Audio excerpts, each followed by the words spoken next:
Hello everyone, Rudy here, and welcome to Oxygen Not Included. Today we're going to be making a bristleberry farm, a kitchen, among other things, but right now my most immediate issue is that my hydrogen seems to be getting backed up in here. My hydrogen generator is not burning off enough hydrogen, so I guess maybe we'll just make another hydrogen generator. I mean, if this gets backed up, that can really screw up the entire system, because oxygen might get intermixed up here if the hydrogen isn't getting pumped out, or we might end up pumping hydrogen out from the bottom pumps. So yeah, let's prepare for the great hydrogen burn-off. If we were really clever, we can maybe use automation. But, that's how I feel about it. Let's just get that generator built up and make sure everything is okay. Well, anyway, while that's getting built up, I'm also doing a massive digging project down here. Well, that's embarrassing. There's no one down here doing any digging. But, or is that because, yeah. Well, I want to dig to get some more abyssalite and that polluted water, and also I want to get all this abyssalite and unleash this oil, because our slicksters are not producing enough oil. I think the main issue is, like, well, sometimes they fly up here and then they don't produce oil because they're sitting in oil. Or maybe I have no idea what I'm talking about. Okay, but anyway, I want to get all this oil too, so that's what I'm going to do. And once we've done all that stuff, then we're going to make our bristleberry farm. Because we need these things to make our farm. Alright, that's great. So we're producing a ton of hydrogen power now. So hopefully we won't need to be running many of our other energy apparatus.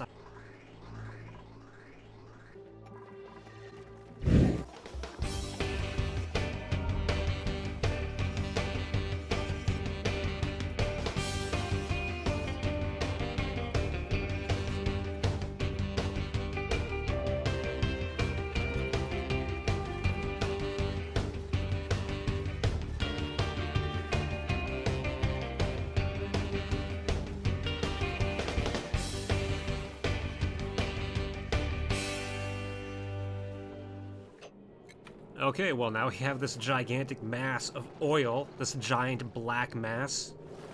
It's not gonna eat you, don't worry, but we're gonna burn it for energy and all kinds of cool stuff. So now that that is sorted out, we can make our bristleberry farm. So what are we gonna do here? Well, let's see, we're gonna make the bristleberry farm on this level. You know, unlike, well, bristleberries are a little bit temperamental when it comes to temperature. I should say blossom seeds. Blossom seeds, which produce bristleberries, they need to be 5 to 30 degrees Celsius. They want an oxygen, polluted oxygen or carbon dioxide atmosphere. Oh, and they need irrigation, 20 kilograms per cycle. So we're going to make a hydroponic farm, and they need illumination. So let's get that set up, and then when the duplicants awaken, they will be able to work. First step is to deconstruct these old farm tiles. Out with the old, in with the new. We're going to actually make a greenhouse here, so let's put some tiles. Every good greenhouse needs a farm station. And then we can make our hydroponic farm tiles. Let's make them out of gold. And that gives us 13, so we'll need to fill in the room once they've deconstructed these tiles.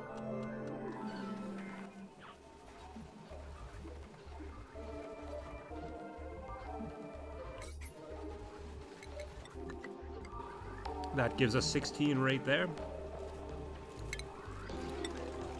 Alright, let's take a look at our room overlay here. Yep, it's a greenhouse alright. We have our farm station for making micronutrient fertilizer to better aid in the growing of plants. We need to set up our irrigation here. Let's use abyssalite pipes, how about?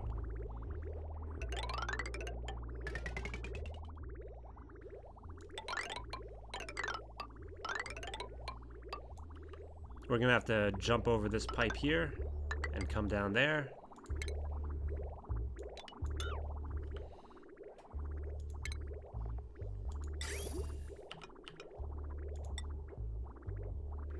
Okay, so we have those liquid pipes constructed. Now, what is my plan here? What's my game? So anyway, since these bristle blossoms will require specific temperature, we don't want to feed them hot water, because otherwise the hot water will stay within the hydroponic tile and heat up the area. Like, the bristleberries don't actually care about the temperature of the water itself.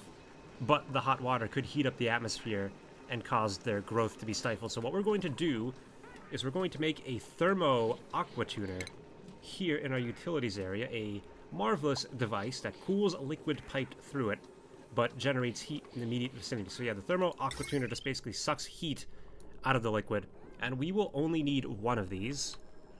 I have a very special plan in mind, so let me unleash that plan.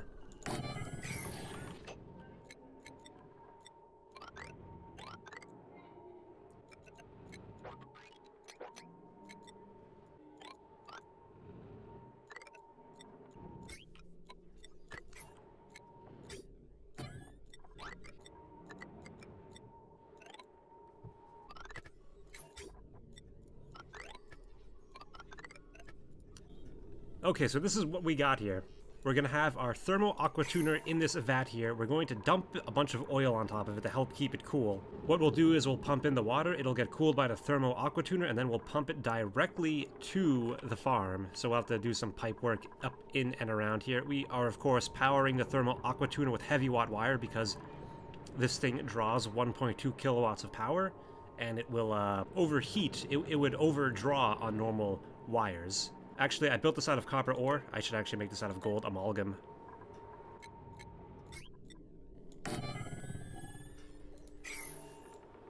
And now we can let the duplicants get to work.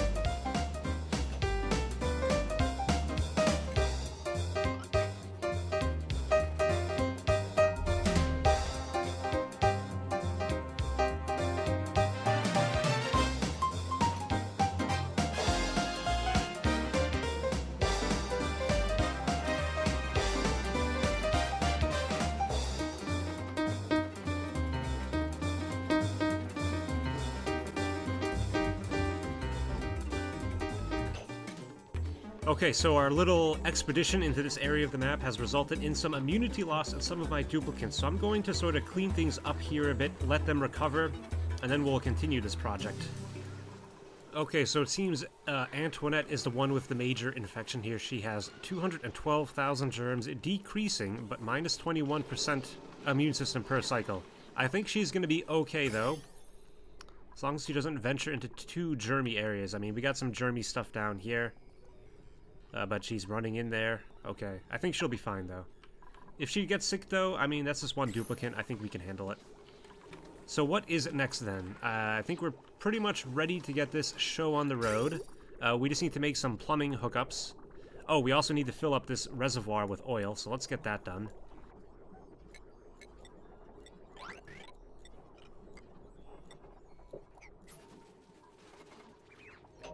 So even though the crude oil is at 68 degrees Celsius, it will help to keep the thermal aqua tuner cool, because the thermal aqua tuner will dump all of its heat into this massive body of oil, so it itself will not overheat.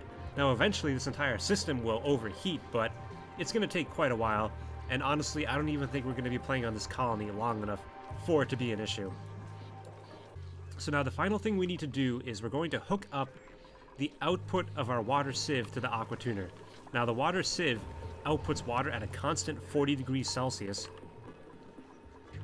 Then we pump it through the aqua tuner, which takes away 14 degrees of heat, leaving us with 26 degree water, which is the perfect temperature for our soon-to-be blossom seeds. Now I know we haven't planted anything, but trust me, we are farming. We'll just make that hookup and then we should be good to go.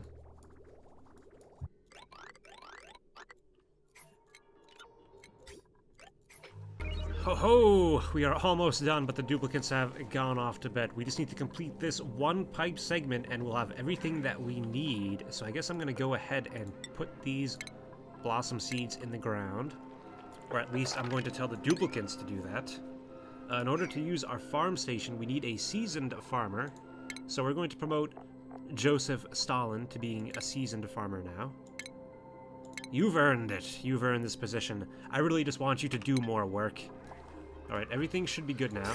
So we have water coming out of the water sieve at 40 degrees Celsius. Aha! And then it comes out at 25 degrees Celsius, you know, rounding up 26 degrees Celsius, whatever. Who's counting 1 decimal point, 1/10, whatever. So that's the perfect temperature that we need to grow our bristle blossom plants, which are currently halted in growth because they have no water, no irrigation. And there it goes. So each plant requires 20 kilograms of water per cycle, which isn't, it's a fair bit of water, but eventually what's going to happen is all the water in these pipes are going to get backed up. Like, the genius behind the system is that we're only going to spend energy to cool just enough water to supply our farm. Like, you could cool an entire vat of water, but you're probably just going to end up wasting energy cooling lots of water that you don't need to. But by pumping this output of the Aqua tuner directly to our farm, we're only going to cool as much water as we need for the farm. It'll save plenty of energy, and it'll also prevent this Aqua tuner from running too much and generating too much heat. And there we have Stalin working on the farming station and fertilizing the plants. There we go, that's the micronutrient fertilizer made from regular fertilizer that you can find around the map and also make in fertilizer makers.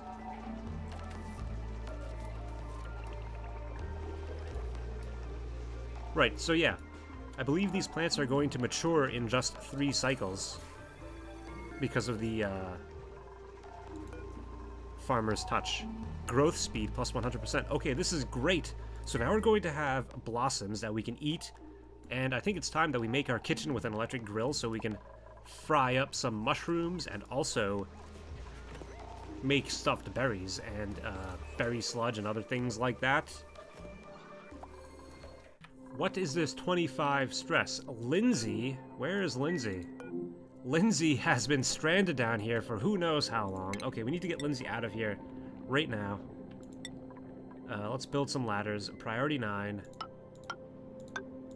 I'm worried that she's about to run out of oxygen. Emergency.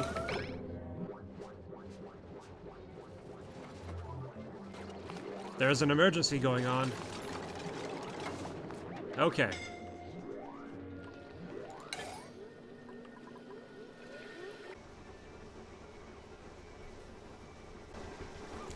And the stress is just melting away. She's gone from 33% down to 4% in not even a cycle. This recreation room is really... It's all it's cracked up to be, and everyone's like, have you checked out that recreation room? It's amazing. And yeah, it really is. Well, so since we're growing all of these fantastic ingredients, it's time we actually make some type of kitchen thing. So, let's build an electric grill, how about? I guess we can throw it right here. Already hooked up the power and everything. Okay, so we need a chef. Anyway, let's make somebody a chef. I'm pretty sure I'm going to make Antoinette our new chef. Just don't make a bunch of cake. Make us real food. So she's gonna go get her new hat at the job board. Ah. And she's pleased. One of those nice new chef hats. So anyway, this will allow us to make higher quality food. Like the fried mushroom, for example, which has +1 quality. Whereas normal mushrooms are just 0 quality. So let's get some fried mushrooms up in the queue. You know, our duplicants will be much happier eating +1 quality food. I mean, they're not really too stressed out right now, but they'll be even less stressed out. Now let's up the priority there. There we go. We're gonna get our first fried mushroom. Who's gonna eat it? Who is willing to risk eating something from a first-time chef? Who's willing to put their stomach on the line for Antoinette's first bit of cooking? Well, they just put it in the fridge, so I don't know who's gonna eat it, and I'm not gonna keep my eye on it the entire time. We got our first bristle blossoms. Those will make good eating too. Now, bristle blossom, like the mushroom, starts off at quality 0. But that'll let us, we can make gristleberries, which just require bristle blossom and it's +1 quality, or we can make the delicious, the delectable stuffed pepper, which is +4 quality, but also requires pincha pepper nuts. So we'll need to set up a pincha pepper nut farm at some point. We can find pincha pepper nuts in the wild. Now, the reason why all of this quality food is important is because if we look at our jobs tab, if we want to start promoting some of our people to higher levels, such as tier 5 and tier 6, they're going to want higher quality food. And getting the +1 food from the fried mushrooms and gristleberries will certainly help, but we can make things even better by making the +4 quality food and everything like that. So if we have exosuit engineers, we'll want them eating our best quality food. So let's see, if we put another electric grill here, we can actually queue up 2 things at once. So on this grill, we can dedicate this one to making, say, gristleberries, and also make that priority 7. Because unfortunately, you can't alternate between 2 recipes on the same grill. You just need to make 2 grills, and that's how you get around that. So we can see our irrigation system in full effect. The water is just sitting in the pipes. Every once in a while, it sort of bumps forward a bit to satisfy the thirst of some plants. There they are. Yeah, it works out pretty nice. Well, I have some more shenanigans I would like to undertake today. I want to basically take this pool of water and start filling it with ice so we can melt ice and gain more water that way. So we'll need to build some storage compactors down here. Let's see, let's make them out of obsidian because they're thermally reactive. I think that'll help. And we can just line this entire bottom area with as many storage compactors as we can. Let's set their maximum storage capacity to 2,000 kilograms. And they're only going to store ice. So now what's going to happen is the duplicants are going to gather ice from around the map and store them in these storage compactors, and they're only going to put 2,000 kilograms of ice in each compactor, so it's going to melt really quick, and it's going to fill up this entire room with cold water. So yeah, looking at this compactor right here, we're at minus 20.1 degrees Celsius, and we're increasing in temperature. So not only will it increase our water supply, but it'll also cool off this water in general. So then we can continue to use it in our metal refinery, which, you know, takes a liquid input, needs a cold liquid input. Well, let's see about digging out some of this random stuff. Like, this has been bothering me for a while. Let's dig all this out.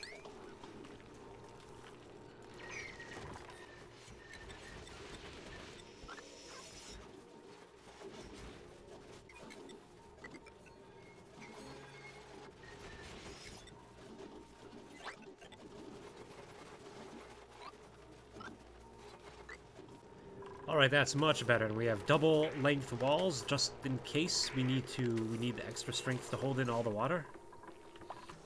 Actually, we should see some melting real soon here. We're at minus 5.2. I think some of these have already melted. In fact, yeah, that was some melting right there.